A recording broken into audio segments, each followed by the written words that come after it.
Before Zoom became a household name, one app ruled online communication.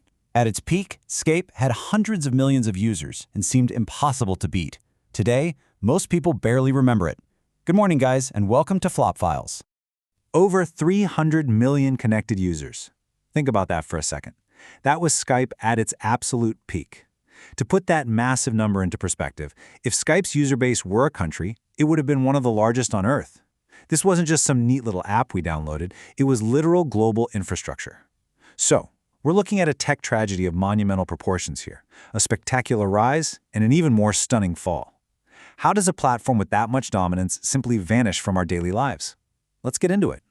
Section 1. The Golden Age of Skype, from an Estonian startup to a global lifeline. Now, to really understand the fall, we've got to travel all the way back to 2003. Founded by Niklas Zennström and Jonas Friis, the rebel developers behind the file-sharing service Kazaa, Skype absolutely changed the game. Back in the early 2000s, calling someone overseas, painfully expensive. Like a 5-minute international call was a genuine luxury.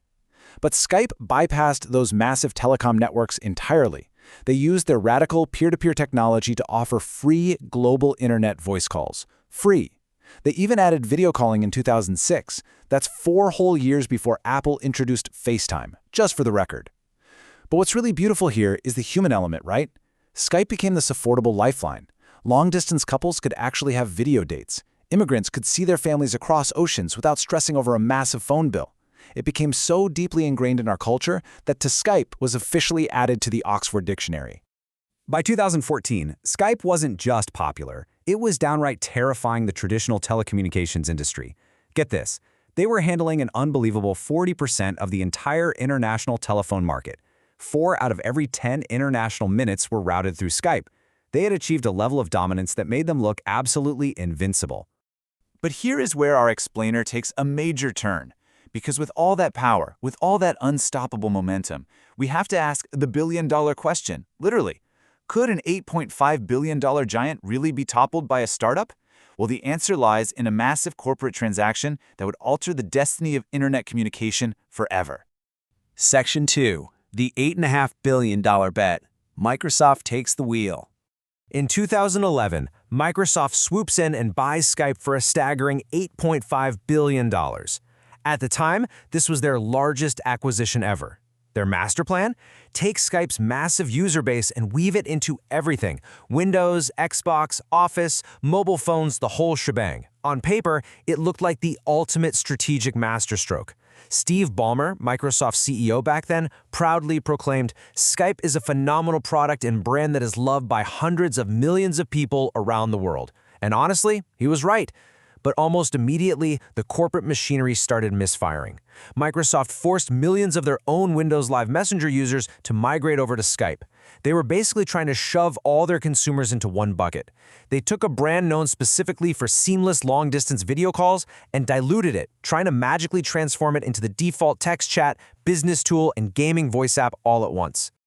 Section 3. 1,000 small cuts. Tech debt and the loss of focus. You see, Microsoft's relentless attempt to make Skype this everything app began to slowly, painfully destroy the core user experience, leading to a massive technical disaster. Let me break it down. Originally, Skype used a peer-to-peer architecture. It connected your computer directly to your friend's computer, fast, reliable, and incredibly cheap to operate. But Microsoft wanted control, so they yanked Skype off that framework and shifted it to centralized cloud servers. Suddenly, every single call had to route through a corporate server. This caused devastating lag, dropped calls, notifications ringing on 5 different devices at the exact same time, we've all been there, and just endless bugs. They sacrificed pure, simple reliability for corporate integration. And guys, the frustration didn't stop with the servers. Oh no, we entered a multi-year era of agonizing redesigns. It started with that 2013 cloud transition, followed by the internal launch of Microsoft Teams in 2016, which heavily split the company's focus. But the absolute breaking point, that came in 2017. Microsoft pushed this disastrous Snapchat-style redesign. I'm talking bright colors, emojis, and temporary stories features added to an app that people literally use to call their grandmothers or conduct serious job interviews. It was a complete and total misunderstanding of what their users actually wanted. Unsurprisingly, the app rating plummeted to a dismal 1.5 stars. But you don't have to take my word for it. Just listen to this brutal user feedback from that time. One user wrote, "Calls keep dropping since the Microsoft update. The interface keeps changing for no reason." Hit the nail on the head, right?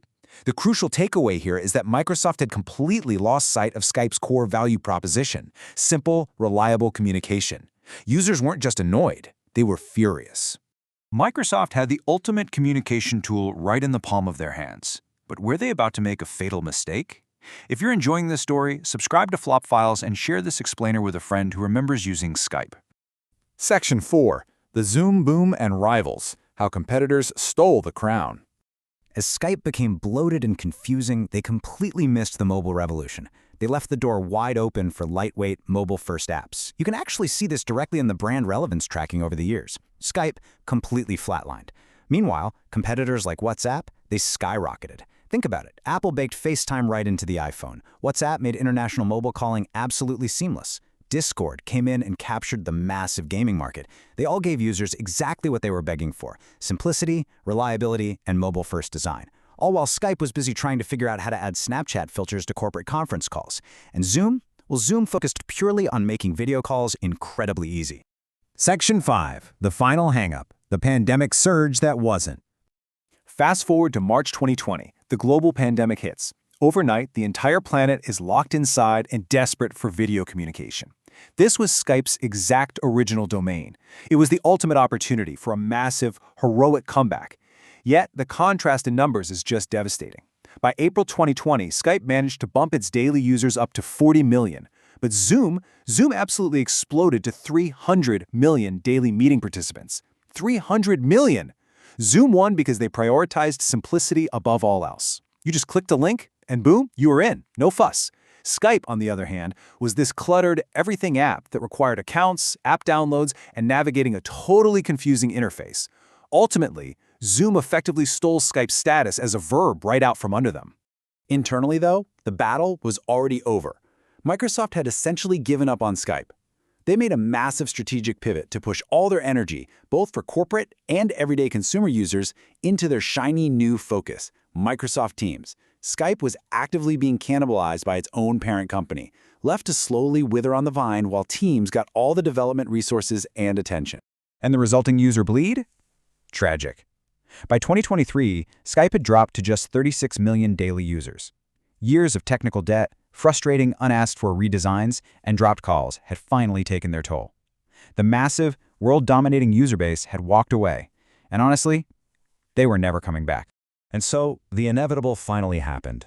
On May 5, 2025, Skype officially retired. After 21 years of operation, 21 years of connecting millions of families, businesses, and friends, the platform that pioneered internet calling went completely quiet. Microsoft dissolved the brand entirely, migrating the last few remaining users over to Teams Free. Section 6. Legacy and Lessons Learned: The DNA of Modern Communication. Now, while the Skype application itself died, we can't ignore its impact. The revolutionary concepts it introduced are literally woven into the very fabric of the modern internet. Its original peer-to-peer approach directly inspired WebRTC, which, if you didn't know, is the open-source protocol that actually powers WhatsApp, Google Meet, and yes, even Zoom today. By proving the viability of mass peer-to-peer communication, Skype accelerated the Internet of Things, allowing smart devices to talk directly to each other securely. It even laid the early ideological groundwork for decentralized networks like blockchain. The technology lived on, silently powering the exact same apps that ultimately replaced it. Skype didn't fail because it was first. It failed because being first doesn't guarantee you'll stay on top. In technology, standing still can be the fastest way to fall behind. Thanks for watching Flop Files.